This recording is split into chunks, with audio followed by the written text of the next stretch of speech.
Darkness doesn't always arrive screaming. Sometimes it walks in carrying a clipboard. Picture this. The room is quiet, too quiet. The kind of silence that feels intentional, manufactured. Candles flicker along the walls. There's soft light dancing across the faces of women seated in a perfect circle. Their backs are straight, military straight. Their expressions are focused, almost reverent, like congregates awaiting communion. In the center of the room stands a woman. Her eyes are calm, with a practiced smile. The kind of presence that makes you want to confess things you didn't know you were hiding. She nods as each person speaks, her pen moving steadily across a legal pad. Not judgments, she would tell you, not orders, just observations. She is not the leader, not officially, but nothing in this room happens without her permission. This is Nancy Salzman, and if you've never heard her name, that's exactly how she wanted it. Welcome to GBRLIFE Transmissions. I'm your host, Caitlin, and you're listening to GBRLIFE of Crimes, where we explore not just what happened in crimes committed by women, but why they happened and the psychology behind them.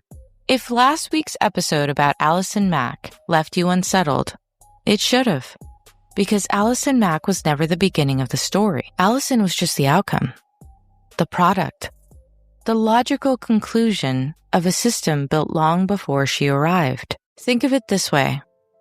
If Allison was the woman holding your hand during the branding, whispering that this pain meant growth, that you were becoming your highest self, then Nancy Salzman was the one who taught her why that explanation worked. She was the one who identified the exact words that would bypass your rational mind and speak directly to your need for meaning. Nancy didn't need to brand anyone herself. She didn't need to recruit through fame or celebrity. She built the psychological infrastructure that made both of those things feel not just justified, but necessary. Sometimes darkness doesn't arrive screaming.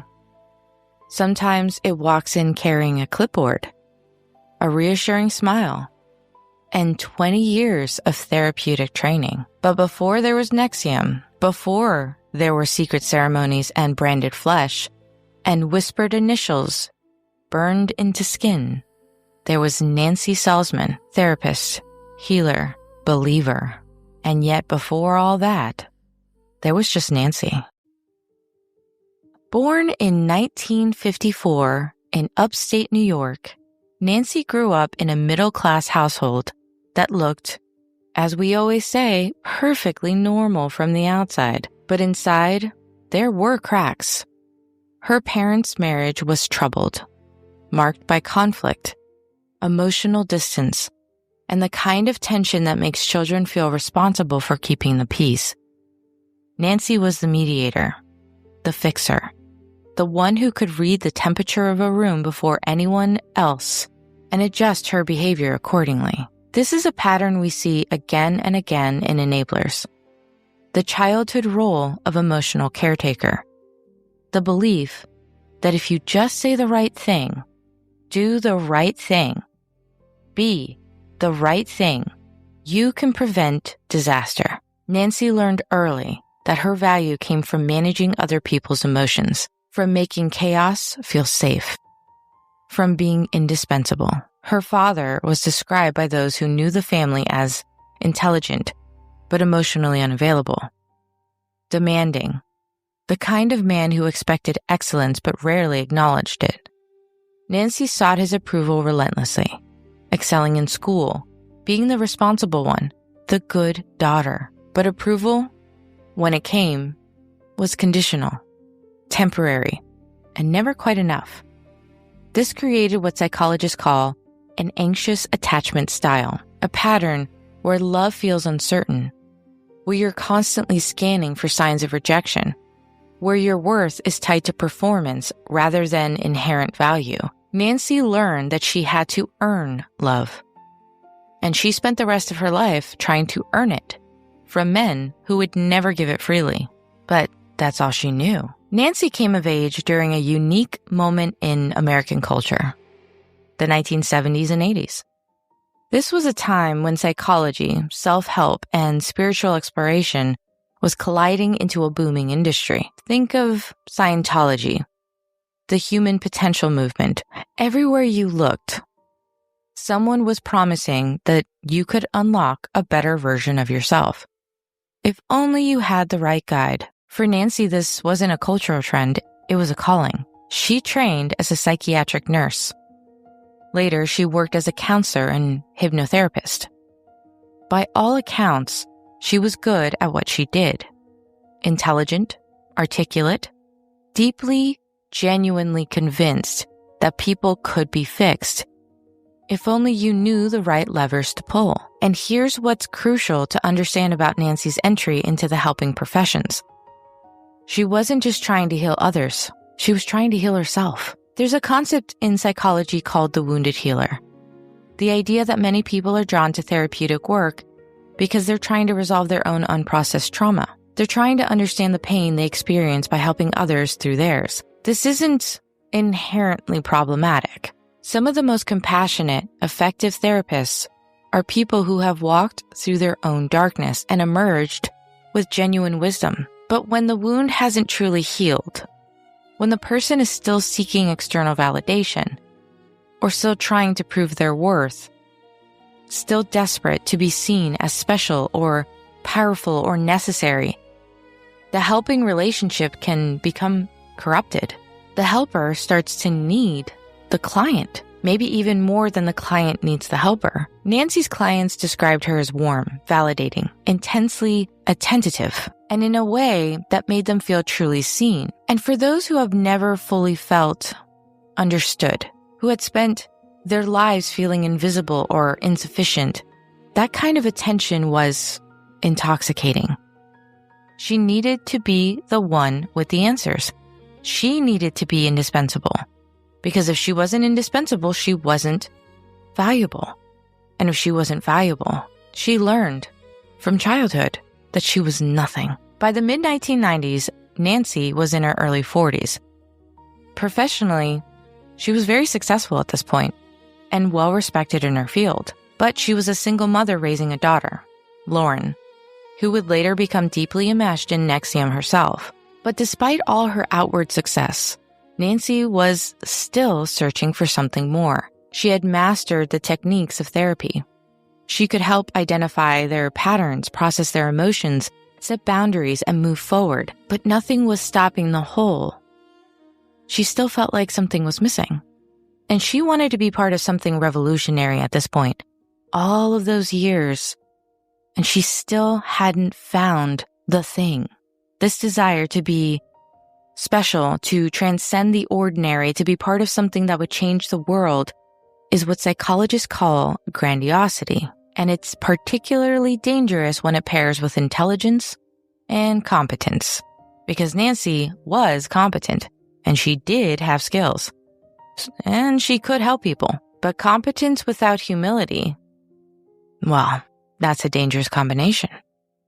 And skill without ethical grounding is officially a weapon. And Nancy's need to be exceptional made her vulnerable to someone who would tell her exactly that.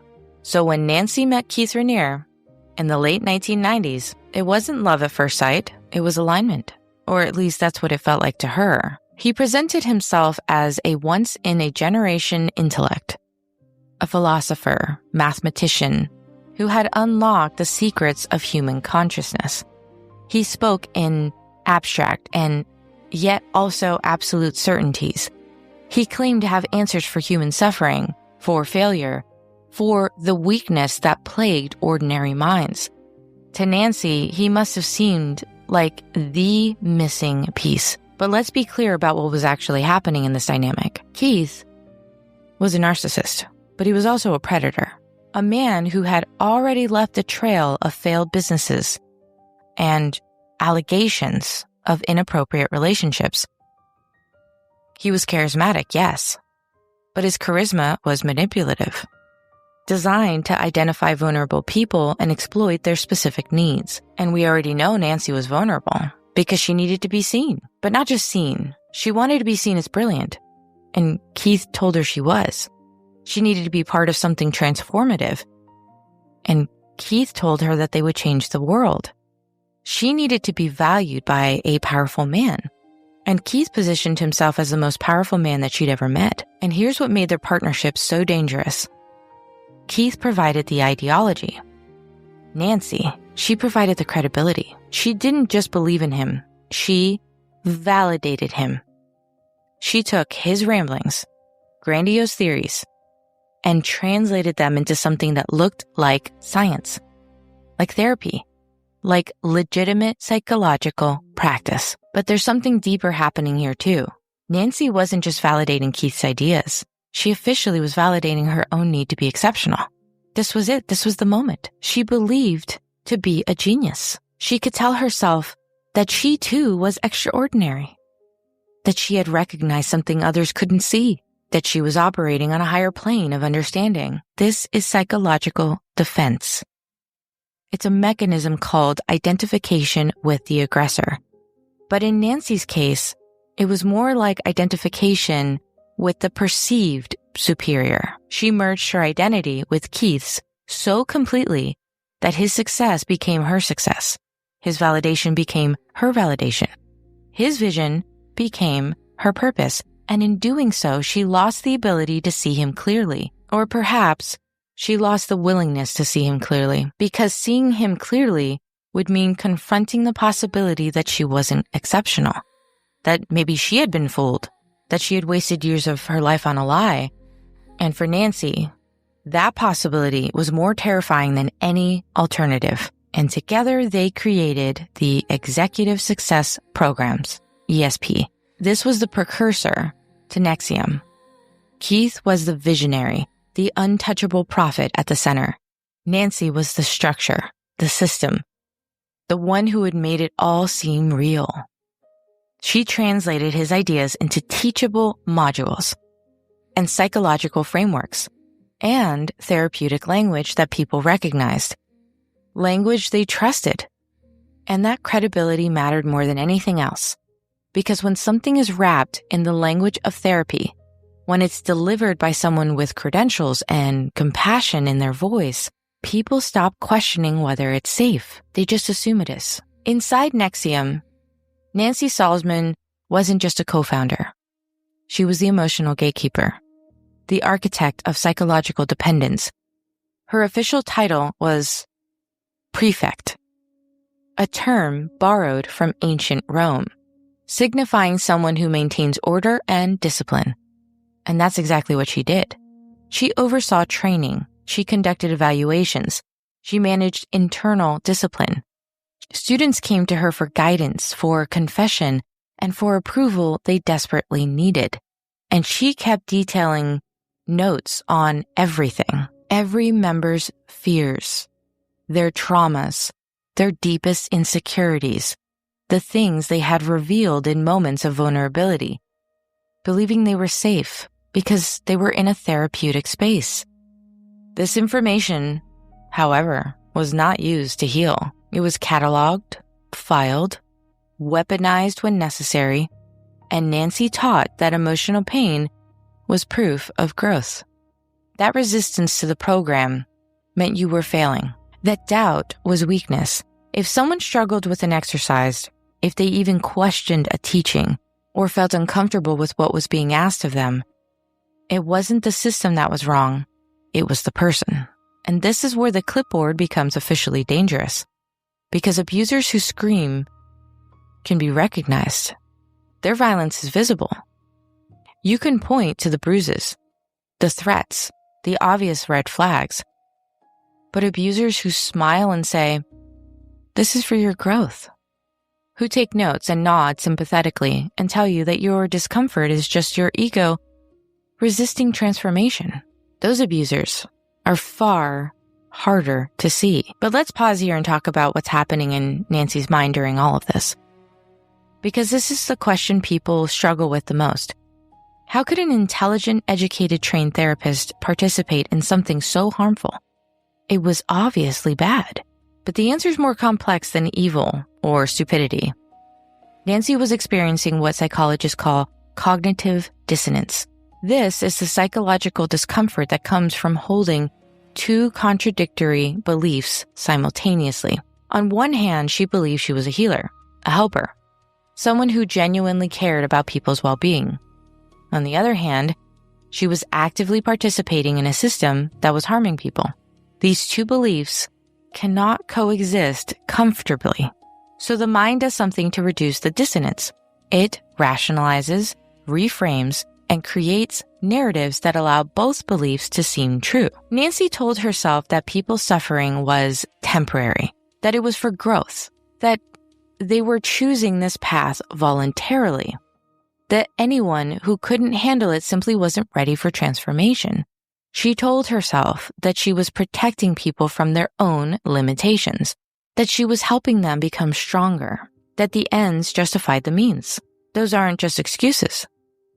They're the actual mental processes that allow enablers to continue enabling. Because Nancy genuinely believed, or convinced herself to believe, that she was doing good work. But there's another psychological factor at play here, the sunk cost fallacy. By the time NXIVM was fully operational, Nancy had invested years of her life and her professional reputation and her relationship with her daughter and her sense of identity into this organization.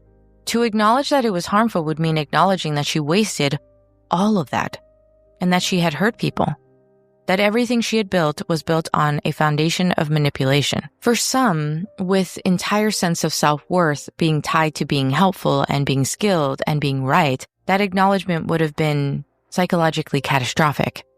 So instead, she did what many do in her situation. She doubled down and she rationalized harder. She found more sophisticated ways to explain the harm.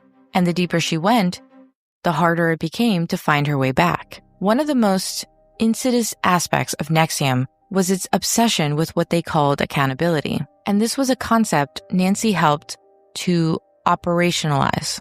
Members were required to confess their ethical breaches, not just major transgressions. Everything. Every inappropriate thought, every moment of doubt, every perceived failure, no matter how small. Nothing was too minor to document. Nothing was private. These confessions were recorded, sometimes on paper, sometimes on video. They were reviewed, analyzed, used to create profiles of vulnerability. This clearly wasn't therapy. It was surveillance dressed up as self-improvement. And Nancy was the center of that. And as you know, that clipboard was in hand. She taught that shame could be productive, that humiliation was going to refine the character of these people. But they needed to break down, completely dismantled before they could be rebuilt into something better. Nancy didn't invent these ideas. Co-leaders have been using these types of techniques for decades, potentially centuries, but she professionalized them. She gave them the veneer of psychological legitimacy. She made them feel like healing instead of harm. And that distinction matters tremendously because enablers don't invent the harm. They don't create the original blueprint for abuse. They just make it possible. They make it sustainable.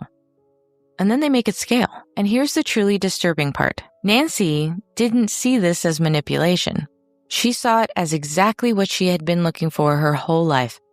Transformation. Because in her own life, she had learned that love and approval were conditional, that you had to earn your place, that suffering was how you proved your worth.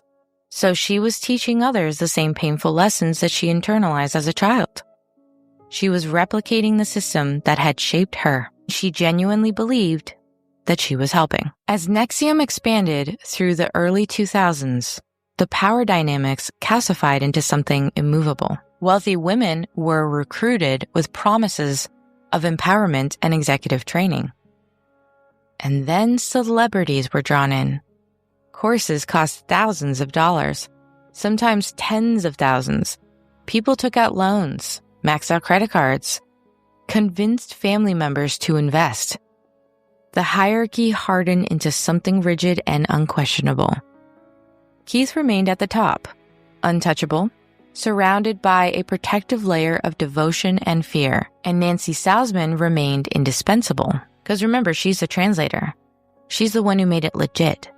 The one who could make Keith's increasingly bizarre demands sound like reasonable steps on a path to enlightenment. So when concerns were raised, and they were raised frequently, Nancy dismissed them and then rationalized them and pathologized them to the critics. Anyone who left during this time wasn't enlightened enough to handle the depth of the work. Anyone who spoke out was at the cause for their own suffering, creating their own negative reality through their limited thinking. This language wasn't accidental. It wasn't careless. It was psychological armor, carefully constructed to deflect accountability. During this time, Nancy's relationship with her daughter became increasingly complicated and troubling. Because Lauren had been raised in this world, she had grown up watching her mother dedicate herself completely to Keith and his vision, and eventually Lauren became deeply embedded in NXIVM herself. Mother and daughter both served the same man. Both prioritized the organization over their own well-being. Both became complicit in systems of control and manipulation. And this is the most tragic aspect of Nancy's story. She didn't just harm strangers. She modeled this dysfunction to her own child. She taught her daughter that self-sacrifice in service of a narcissistic man was noble, and that your worth came from being useful to someone more important than yourself. Nancy recreated her own childhood wound in her own daughter. And that pattern would continue until federal authorities finally intervened.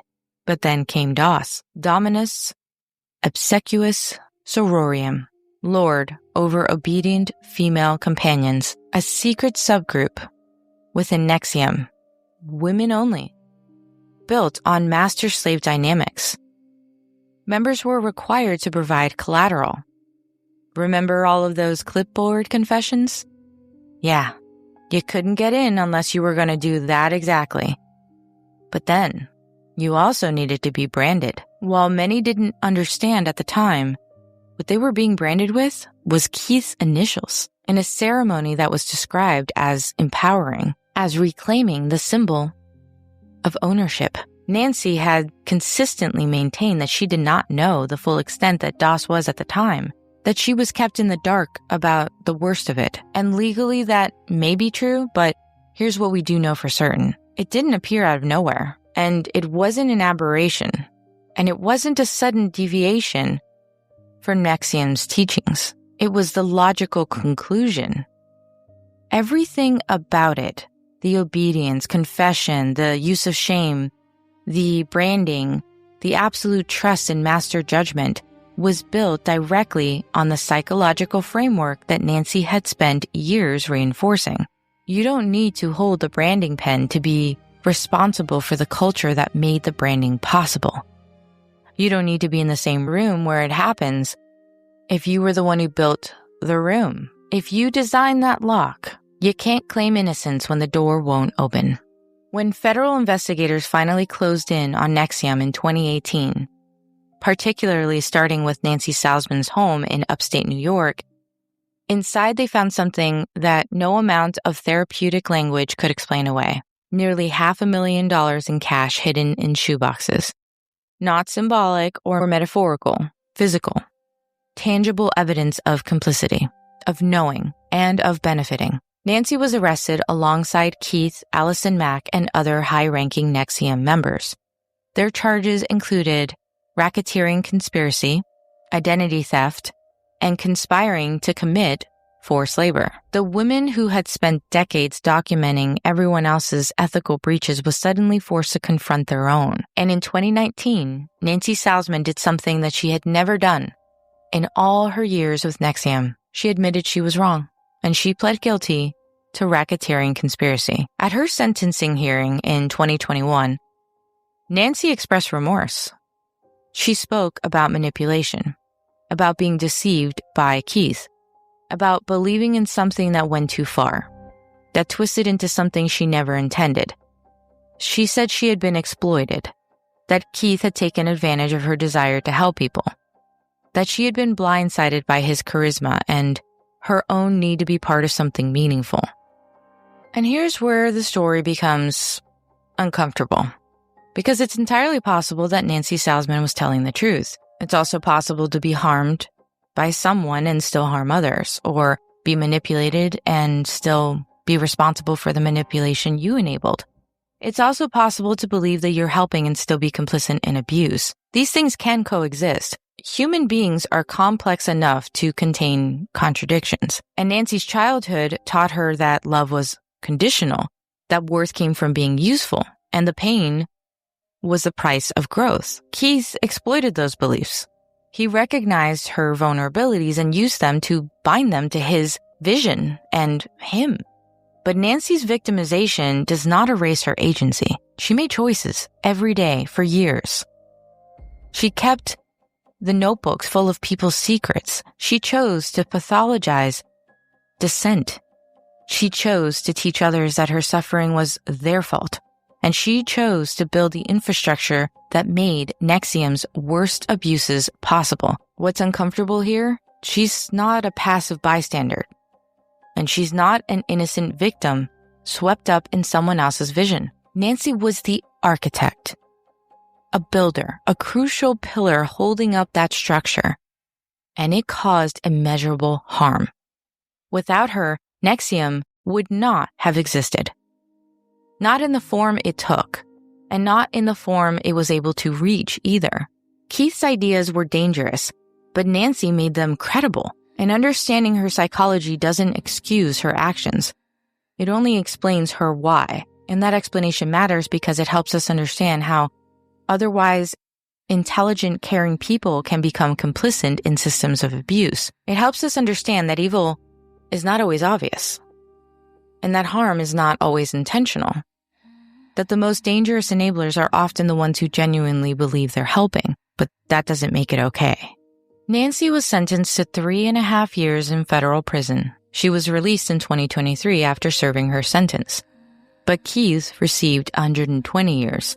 History's going to remember him as the monster and predator, the man who branded women and called it enlightenment.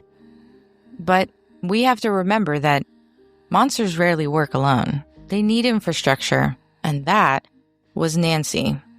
And her daughter, I'm sure you're wondering, was also convicted and sentenced to 5 years probation.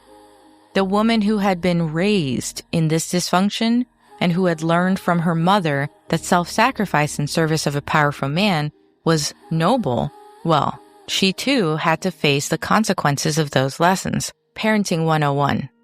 Don't involve your children. The cycle continued until the law intervened.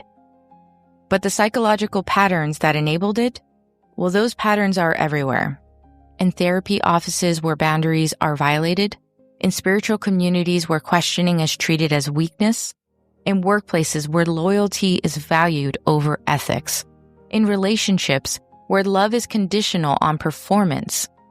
Nancy's story is not unique, but what it is a warning, a lesson that she leaves behind for all of us to learn. Evil does not announce itself, and it doesn't always look like violence or rage or obvious malice. Sometimes it's going to look like professionalism. Sometimes it's going to look like therapy, delivered by someone who genuinely seems to care. And sometimes it's going to look like a woman in a quiet room surrounded by candles, taking careful notes while telling you that your pain is proof of your progress. And that may be the most dangerous form of all, because we're taught to fear the monsters we can see. But the one who wears the costume of care, the one who uses our own desires for growth against us, the ones who were themselves once wounded children, searching for significance, trying to earn love that was always conditional, those are the ones who can destroy us before we even realize we're in danger. And in understanding that path, we learn to recognize in ourselves, our communities, and the systems we build and the people we trust. The next Nancy Salzman might be sitting across from you right now, or she can be looking at you in your own mirror.